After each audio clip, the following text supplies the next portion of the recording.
Everybody knows PC parts are expensive. Everybody knows how important it is not to waste any of your budget on expensive lights and fans.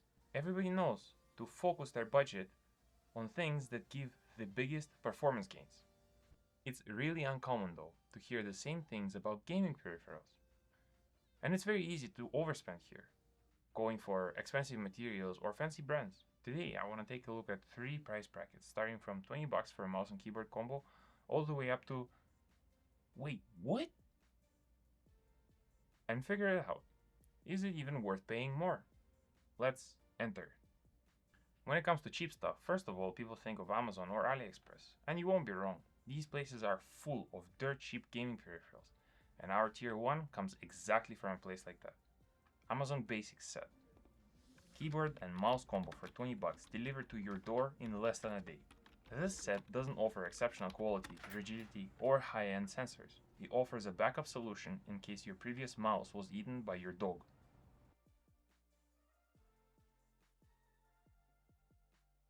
Features? Well, left click, right click, scroll wheel, and that's it. We're operating at the absolute minimum requirements for civilization here. No side buttons, no DPI adjustment, no RGB, no software, just pure office equipment energy. And honestly, it works. The mouse didn't break, the keyboard didn't catch on fire, and I think that's mission accomplished. It feels light, mostly because there is not much inside of it. Plastic feels cheap, the button feels cheap, everything feels exactly like what you'd expect from a $20 combo. The keyboard isn't much better.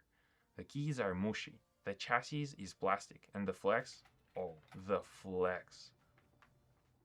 This is probably would be, as always, the most reasonable tier. Materials get better, enjoyment and quality level elevates. Still, not an absurd amount of cash was spent on this. Amazon and AliExpress offer a great variety of mid-range offers. Multiple different brands compete for you, dear customer. And this tier finally lets me place a well-known brand on the list, Logitech, and the G203 gaming mouse.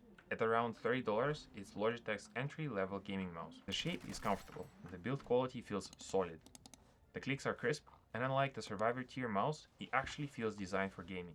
You get side buttons, adjustable DPI, a proper gaming sensor, and a software that lets you customize everything from button assignment to RGB lighting, offering exceptional build quality over the tier 1 contender and feeling in the hand.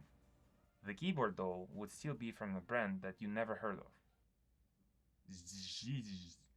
ZIYOU, and specifically their RK-T8 model, which is a 65% mechanical keyboard, currently priced at $29 US, is something that I would not have thought be possible a couple of years ago. The build quality is surprisingly solid. It's compact, sturdy, you get RGB lighting and even a nice coiled cable. Will that cable make you a better gamer? Absolutely not, but it looks cool and sometimes that's enough. At the top of the food chain, we completely forget about value for money or common sense, and we embrace things like light, tactical feeling, responsiveness, lightness, all things that you as a professional might need from your gaming peripherals. First on my list would be a mouse, but not just any mouse, a special one. Logitech is a company that brings innovation to the table. First, with the original G Pro, when they reinvented a wireless gaming mouse and made it affordable and usable for everyone. And now, in 2026, they did it again. Not a lot of changes are visible with the naked eye. They are on the inside. Logitech got rid of a conventional mouse button as we know it, and instead went for a haptic feedback magnetic sensor.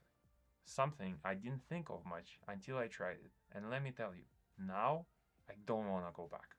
As many of you know, Korea is a tech paradise, and earlier this year, I was lucky enough to visit there. Electronic stores, computer markets, specialty shops, entire floors dedicated to things most people never think about. And walking into it felt like entering a museum. Somewhere in the middle of this keyboard labyrinth, I found Nuphy Halo V2.